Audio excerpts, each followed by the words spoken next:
parlais de Game Over juste avant. Est-ce qu'on peut rater totalement sa vie? Je pense pas, moi. Je pense pas qu'on puisse rater totalement sa vie. Je pense que, tu vois, pour être congruent avec ce que je te dis que tout est ok.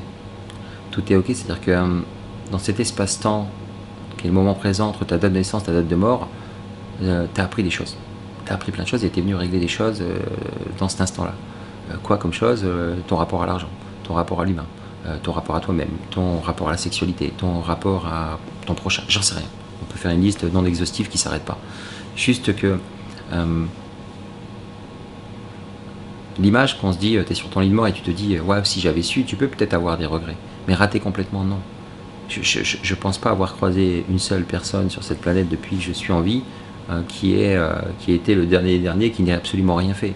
C'est-à-dire que même le plus gros assassin, truand ou autre, à la limite, j'aurais tendance à lui trouver des circonstances atténuantes pour savoir un peu ce qui s'est passé derrière, sans non plus te remettre en question, mais je me dis qu'il n'a pas complètement raté sa vie.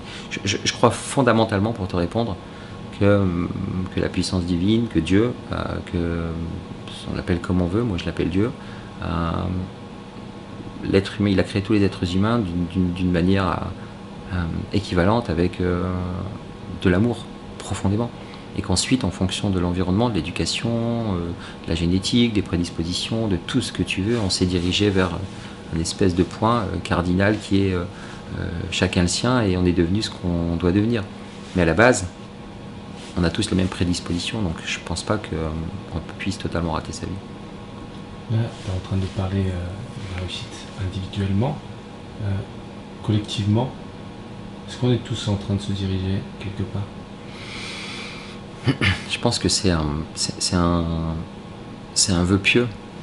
C'est un vœu pieux, mais oui, on est tous en train de se diriger quelque part, si je prends littéralement ta question. Maintenant, c'est est-ce qu'on va tous dans la même direction? Ça, c'est une autre question. Quand tu regardes un peu l'aspect analytique scientifique, il y a un Big Bang, il y a un univers, une galaxie et des choses qui se mettent en mouvement. Et depuis, c'est toujours en mouvement et ça avance, ça avance. La seule chose qui ne changera jamais, c'est le changement, justement. Donc il y aura toujours un changement, toujours un changement, toujours un changement. Et on le voit ici, rien que là, avec les différentes lumières qui viennent de l'extérieur, depuis tout à l'heure, il y a du changement et du changement et du changement.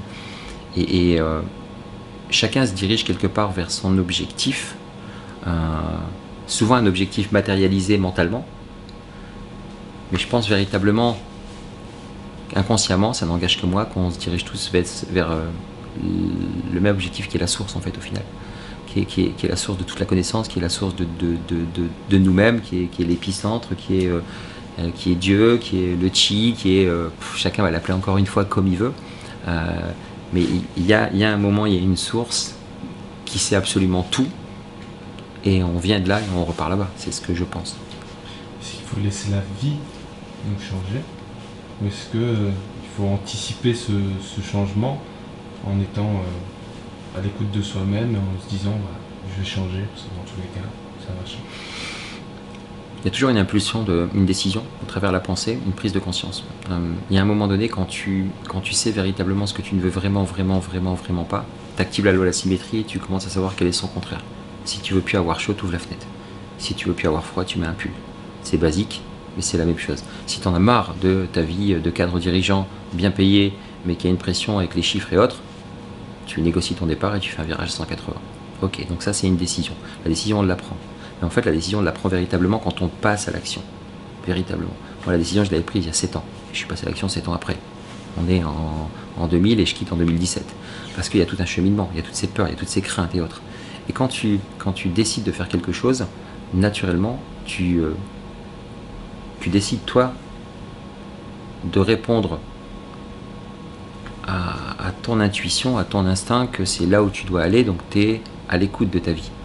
Et il y a d'autres personnes qui vont être dans ce schéma, ou qui vont simplement répondre à la pression qu'ils ont reçue de l'externe, qui va être d'aller à l'école 25 ans, de travailler 40 ans et de potentiellement profiter quand ils sont grabataires et ils ne vont pas y arriver parce qu'il va leur arriver quelque chose. Malheureusement, il y en a beaucoup comme ça. Donc j'aurais tendance à dire que la pandémie, là, elle a ouvert peut-être les yeux. On va dire qu'il y avait 95% de la population qui était dans la masse, et 5% qui était un peu éveillée, sans que ce soit, encore une fois, je ne fais pas un comparo en termes de niveau meilleur ou pas. Je fais juste un constat. Et la pandémie a permis à un peu plus de personnes de s'éveiller, de faire un choix.